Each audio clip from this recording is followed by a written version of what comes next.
Ya, Anda kembali dalam Realita TV, YouTube channel yang insya Allah mencerdaskan. Kita lanjutkan, amin. Harus ya, amin. Ya, kita lanjutkan lagi tadi ya. Kenapa kok ini didengung-dengungkan ya, radikalisme ini? Ada yang menganggap, wah ini jangan-jangan sebenarnya justru untuk menutupi masalah yang sebenarnya, begitu? Biasanya begitu, rejim yang gagal menghasilkan kemakmuran, dia pindah pada diskursus stabilitas gitu kan. Itu udah rumus lah segala macam. Dan saya lihat juga itu, jadi ini kabinet yang algoritmanya mengarah pada radikalisme itu. Cuman itu kosakatanya. Ya. Jadi apa keterangannya? Apa disuruh oleh Amerika? Enggak mungkin kan ada penusukan Wiranto, ada IPB. Iya, tapi soal pengusutan Wiranto tuh. Kenapa nggak diproses? Kenapa kasusnya ditutup itu? Kan mesti dibuka supaya tahu, oh inilah akibat dari radikalisme. Ternyata kan bukan karena dia radikal, tapi karena dia sakit jiwa kan. Jadi pemerintah melakukan kesalahan diagnosis, lalu gede-gedein isu di belakang itu bahwa ini radikal. Lalu dia sendiri tutup kok, kan ditutup kan kasus Wiranto. Nggak dibuka lagi kan? Iya, lanjutannya gimana? Udah menghilang ya? Udah ganti isu lainnya, cepat. Orang Indonesia gampang lupa. Ya sekarang ke Kak Ade ya. Nggak, saya mau komentar. Oh, komentar dulu. Kalau di Salam ini saya nggak setuju. Beda nih pendapat saya. Nggak, bedanya gini. Well, ya mungkin ya itu ada kaitannya sama ekonomi dan seterusnya.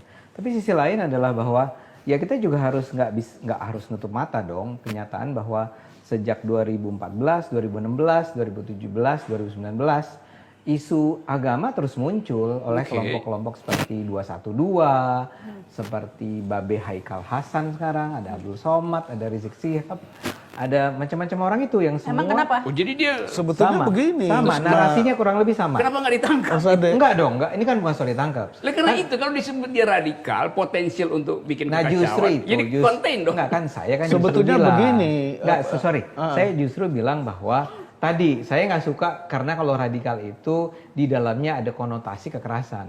Yang menjadi isu sekarang radikalisme berpikir itu adalah kaitannya dengan ketika agama terus-menerus diulang-ulang digunakan ke dalam kampanye-kampanye politik yang penuh kebencian, penuh sikap yang tidak toleran dan seterusnya. Nah ini kemudian didukung pula oleh fakta bahwa di berbagai instansi atau lembaga strategis di Indonesia ini memang terjadi upaya islamisasi.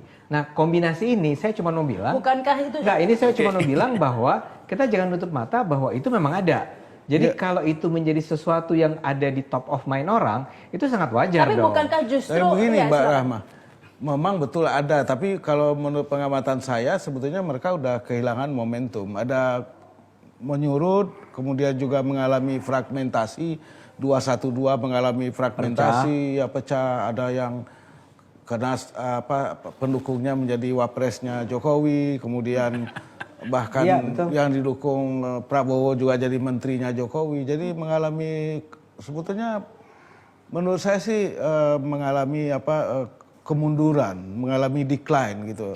Apalagi sumber-sumbernya di Timur Tengah juga mengalami kemunduran, ISIS dan sebagainya, juga Saudi gitu. Jadi saya kira yang perlu dilakukan oleh pemerintah itu adalah peningkatan sinergi K dan L, kementerian dan lembaga sebetulnya yang harus dilakukan. Jadi ini yang tidak dilakukan. Kalau boleh kita sebut dari dulu, misalnya yang punya dosen itu dulu Kemendikbud atau Kemendristekdikti tidak pernah ada mengadakan pembicaraan dialog pertemuan misalnya dengan mereka yang dianggap terpapar dengan mereka yang tidak terpapar. Itu kan nggak pernah ada. Kementerian Agama juga nggak ada, ya kan. Juga misalnya penguatan Pancasila oleh BPIP juga nggak pernah ada, ya kan. Jadi menurut saya ini reaksi yang berlebihan. Ya mungkin juga implikasinya adalah tertutupnya isu ekonomi yang stagnan atau mungkin juga kabinet yang mungkin atau itu Perpu KPK itu yang sekarang termasuk Perpu KPK itu jadi hilang. Baik. Dan saya mau kasih ilustrasi ya bahwa benar tadi seluruh keterangan Prof. Subhadi Asra bahwa yang nyata itu berkurang gitu. Iya. Karena materialisasi, pragmatis segala macam. Tapi justru kenapa dalam keadaan berkurang, ketakutan terhadap radikalisasi diucapkan sekarang itu. Saya misalnya, saya datang ceramah di Gontor, universitas modern itu. Dia tahu saya bukan Muslim, tapi dia ingin dengar keterangan saya tentang sekularisme, tentang liberalisme tuh. Darussalam ya, Universitas Darussalam. Iya, itu 5.000 orang di situ, 3 susun dibikin segala macam. Dan saya biasa aja bicara, dia debat saya. Tapi itu masih universitas. Saya diundang masuk kasih ceramah di Ngeruki, yang disebut sarang teroris. Non Muslim duduk di beginian, di Habib segala macam. Mau dengar keterangan saya tentang hal yang sama, apa sih itu liberal? Jangan nanti dibilang teroris juga. Ya karena itu, kan di situ kan setiap 2 rumah pasti ada intel kan. Kalau saya tanya kenapa saya yang diundang, kenapa nggak yang lain? Yang lain nggak mau datang, karena menganggap kami adalah sarang teroris. Loh kenapa saya diundang? Karena mereka lihat bahwa saya bisa ucapkan itu tanpa ada beban. Ya. Bahkan buat debat tentang ateisme, saya terangkan di situ bahwa loh Pancasila itu, sila kedua itu ada ateisme, bukan anti Tuhan. Tapi cukup dengan berbuat baik, itu namanya humanisme. Kita mempererat bangsa, nggak perlu cari pahala di surga saja. Baik, ini menarik. Betul, dengan baik itu dialog, pendidikan, meningkatkan pendidikan, otomatis juga pendidikan meningkat. Ya, itu akan hilang sendiri pemikiran-pemikiran seperti itu kan? Kalimatnya nggak dengan sendirinya. Memang harus ada upaya terencana, sistematis, berulang-ulang agar pemikiran-pemikiran yang konservatif, yang eksklusif itu dihilangkan. Ya, makanya buat saya sih sangat bergembira kalau Rocky ini bisa menjadi duta kaum liberal untuk masuk ke pusat-pusat konservatif. Ya bukan duta artinya ada yang suruh. Gue sendirian tuh mau dia jadi duta orang. Diundang untuk datang kemana-mana karena memang cara berpikir Rocky adalah cara berpikir yang sebetulnya harus kita perjuangkan karena ini akan mendorong orientasi pada rasionalitas, pada akal sehat. Tapi yang terjadi justru pendekatan pemerintah tidak seperti itu. Di tengah kenaikan BPJS, begitu ya, kemudian desakan Perpu KPK, tetapi kok malah radikalisme Tapi kan nggak mungkin pemerintah biayain Rocky jalan-jalan, itu masalahnya. Dan gue bisa biayain sendiri juga. Ya, dia kali juga nolak kali ya Rocky ya, kalau Anda mau dibiayain oleh Kementerian Pertahanan, bikin tur ke pesantren-pesantren untuk bicara pada para santri. Nah, Anda sependapat ke Ade bahwa ini untuk menutupi tadi itu ada kenaikan BPJS, ekonomi yang stagnan. Enggak. Ini kan gini, kalau kita cerita kasus-kasus kita, misalnya Rocky punya cerita tentang dia, saya punya cerita banyak tentang betapa kaum-kaum kelompok-kelompok konservatif, bukan konservatif lah, pro syariah ini menghabisi orang-orang yang berpikiran bebas. Ini kebetulan aja nih Rocky memang Tuhan menentukan bahwa dia kebetulan, kalau pandangan saya, jadi dia berada pada kubu yang sebetulnya berada bersama-sama dengan kaum yang berpikiran tidak rasional. Justru dia diciptakan atau ada kondisi yang diciptakan untuk memungkinkan dia ngomong sama kelompok-kelompok tersebut. Dan kita berharap dalam beberapa tahun ke depan, kelompok-kelompok yang semula tadinya ngelihat orang Kristen aja benci setengah mati, sekarang akan melihat bahwa oh ada sahabat Kristen kita. Memang ada yang benci sama banyak. Coba bayangkan, sekarang itu ada perumahan. Orang Kristen di mana-mana nggak ada aman-aman aja. Sekarang ada yang namanya perumahan Islam. Bayangkan loh, apartemen Islam. Anda kurang apa itu untuk menunjukkan seperti itu gambaran masyarakat kita, Pak Azumadi Azra? Ya memang nggak ada sih, ada yang terlalu bersemangat gitu ya. Orang kalangan Islam terlalu bersemangat ingin menciptakan dunia Islam sebagaimana yang mereka bayangkan. Itu ada memang ya, itu ada. Tapi saya kira narasinya berlebihan menurut saya. Narasinya berlebihan. Jadi yang berlebihan siapa? Yang mengatakan wah sepertinya seakan-akan semua berpikiran seperti itu. itu. Semua, tentu saja nggak semua. Ya hanya kasuistis. Iya, kasuistis. Tidak yang bisa berjuta-juta yang tidak begitu loh. Orang di mana-mana ini terjadi. Di mana-mana terjadi. Tadi saya katakan misalnya di UI, yang bicara di Masjid UI adalah seorang ulama, kalau bisa disebut ulama, yang dari ujung ke ujung bicara maki-maki Kristen. Siapa itu? Nggak apa-apa, sebut aja. Saya nggak bisa sebut dong. Nanti kemudian saya menjadi, karena saya nggak punya bukti, orang akan bilang, oh Anda mencemarakan nama baik. Enggak, Anda tanya sama orang UI, orang Pak Azumar aja tahu kok bahwa Masjid UI terkenal sebagai salah satu masjid yang paling banyak memberi tempat bagi para pemuka-pemuka Islam. Nah kalau UI aja seperti itu. Kalau sekarang sih sudah. Sekarang sih enggak. Tapi saya mau bilang bahwa itu real ada. Ya, real ada, tapi seperti yang saya katakan mulai menyurut. Nah misalnya di UI ya kan, untuk pertama kalinya di UI itu sekarang calon yang menang menjadi presiden BEM itu adalah calon yang didukung oleh kelompok moderat, katakanlah yang disebut sebagai Cipayung Plus ya. Untuk pertama Cipayung kalinya untuk ya, pertama Pak? kalinya. Sebelumnya dikuasai oleh kelompok-kelompok yang berorientasi syariah, berorientasi khilafah, seperti itu. Terus Jadi keterangan akademisnya apa itu diucapkan di kampus itu? karena begini Mas Rocky, dulu 2 tahun yang lalu saya mengusulkan dalam sebuah diskusi agar kelompok-kelompok yang berpikir katakanlah tentang ingin menciptakan khilafah itu harus ada kontra wacana dan kontra gerakannya. Kontra wacananya apa? Kontra gerakannya apa? Yaitu yang dulu dilarang oleh Menteri Pendidikan Kebudayaan Daud Yusuf itu diizinkan kembali, yaitu yang kelompok Cipayung itu, yang HMI, GMNI, PMKRI, GMKI, PMII itu diizinkan lagi. Oke, itu satu gini, itu proposal teknis. Tapi ada proposal etis yang lebih dari itu tuh.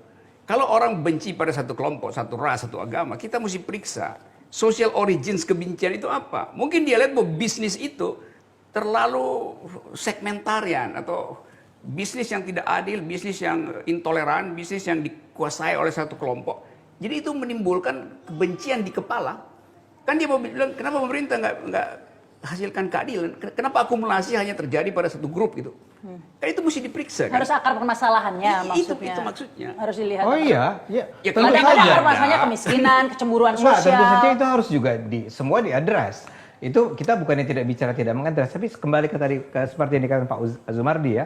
Jadi kapan kan dikatakan kata Pak Azumardi sekarang sudah menurun. Itu antara lain karena intervensinya si pemerintah, misalnya saja di UI. Apa intervensinya? Misalnya saja di UI, Okay. ya. Pemilihan rektor itu kan sangat syarat dengan intervensi pemerintah. Jadi Anda setuju nih berarti Oke, intervensi? Oh iya, yang dipilih sebagai rektor sekarang dijamin adalah mereka Nah, itu. yang pro pluralism, sekarang saya mau pro kasih NKRI, ketidaksetujuan termasuk itu, majelis wali amanatnya itu adalah orang-orang yang akan bisa menjamin. Nah nih, pro bahwa- NKRI ini sendiri tanda kutip loh sebenarnya. Itu akibatnya. Jadi yang disebut radikal ini diselesaikan dengan intervensi kekuasaan sampai pada urusan rektor kan. Iya. Itu buruknya kita berpolitik gitu. Karena kita kendalikan setiap grup yang kita anggap ini longgar gitu. Bukan ada semacam kelegaan orang untuk berbeda, ada debat segala macam. Jadi pemerintah di belakang dulu tuh. Ini Ya, pemerintah nggak menyusut dong, nggak menurun tadi itu. Kalau nggak gini ya, kampus itu pasti akan menemukan sendiri rasionalitasnya tuh. Karena ada metodologi. Jadi kalau dari awal rektornya ditentukan oleh presiden, berarti rektor diperintah untuk membasmi orang berpikir gitu. Karena presiden berpikir bahwa yang boleh berpikir hanya yang boleh berpikir Pancasilais itu. Kampus nggak ada urusan dengan Pancasila. Itu loncat namanya. Loh, bagaimana kampus ngurusin Pancasila? Lah. Loncat Enggak, gimana? loncatnya bahwa kalau itu dipilih oleh presiden, Ya pasti maka keinginan dengan- presiden. Ya, Bagaimana? ya, tentu saja. Lu tadi barusan Enggak, saya ingin katakan jadi bahwa radikalisme berhenti di UI karena rektornya dipilih presiden. Jadi itu penyelesaiannya.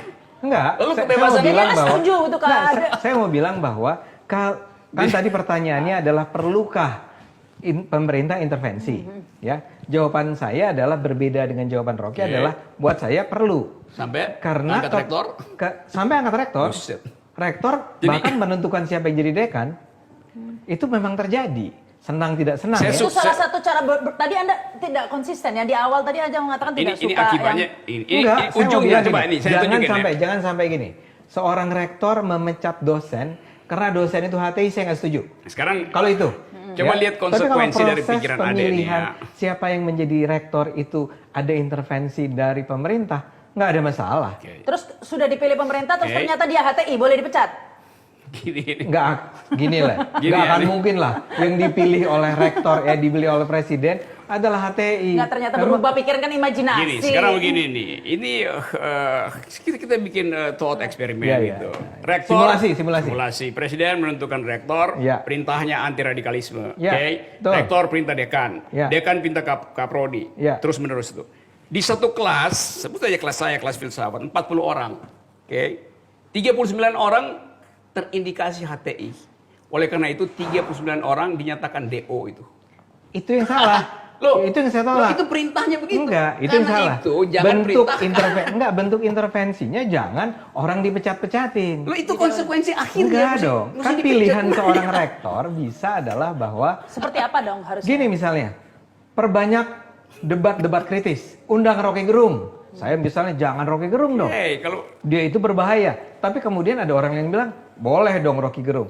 Maka Rocky Gerung akan muncul. Padahal di UI. kenyataannya tidak seperti itu ya, demo dilarang, rektor Enggak, mana malah enggak. Enggak, Sekali UI, perintah itu UI bekerja. ikut terus dong sama demo gimana sih? ya enggak di universitas lainnya kan banyak juga Nggak tahu rektornya saya, yang tapi malah. kalau Anda bicara UI, nggak ada larangan terhadap mahasiswa UI. Setiap kali demonstrasi itu ada selalu anak UI-nya. Bahwa anak UI nggak pengen ikut kan soal lain. Jadi, Baik. jadi nanti akan ditulis di situ. Yang merasa akan mendukung HTI sebaiknya jangan mendaftar di UI. Karena akan diperintahkan rektor sampai pada terakhir untuk kasih dia A minus itu. Ya nggak perlu gitu kan. Di kelas saya misalnya, saya dosen nih. Kalau nggak perlu gitu, Saya jangan dosen. bikin aturannya. Enggak, saya dosen. Saya anti radikalisme. Saya anti orang pro syariah. Di kelas saya ada seorang yang jelas-jelas misalnya semua karakternya, pikirannya itu adalah anti NKRI. Tapi ketika dia ikut kuliah saya, dia ikut ujian, dia bisa menjawab dengan baik pertanyaan yang saya ajukan. Nggak boleh dong saya sebagai dosen mengurangi nilai dia. Ada 10 dosen di UI, cuma satu begituan. Enggak, jangan begitu dong. Pasti Nah, terus begitu. gimana caranya Anda? UI nggak seburuk itu. Lebih buruk lagi akibatnya karena perintah presiden. Larang Kak radikalisme. Armando, bagaimana caranya sebagai tadi duta anti radikalisme untuk membenarkan satu murid yang radikal ini? Enggak. Caranya Menurut gimana? saya termasuk orang yang karena itu saya selalu katakan. Dalam hal ini saya sebetulnya sama sejalan dengan Rocky dalam Nggak ada hal soal itu bahwa yang kita soalin. orang tuh boleh bebas berpikir. Betul, karena Buat bebas saya, berpikir, presiden nggak boleh tentukan rektor. Oh, iya, kalau apa dong, jadi, apa? jadi kesimpulannya akhirnya saya sudah mengerti sedikit ini. Tadi saya bingung. Kesimpulannya orang bebas berpikir kecuali kalau mau jadi rektor nggak boleh. Boleh. Ya itu kan tadi kesimpulannya, salah lagi saya. Karena gini, kan ada proses pemilihan rektor. Oh ya. Ya, menurut Anda siapa yang berhak memilih rektor? Presiden boleh memilih, tapi jangan perintahkan anti radikalisme. Itu poinnya. Ya, itu kan soal perintah kan kalimatnya ya tolonglah dibantu untuk Ini menyelesaikan. Ade udah mulai jadi masalah. politisi. kita lanjutkan nanti ya. Akan kembali saat lagi. Sarinya berita Sarita.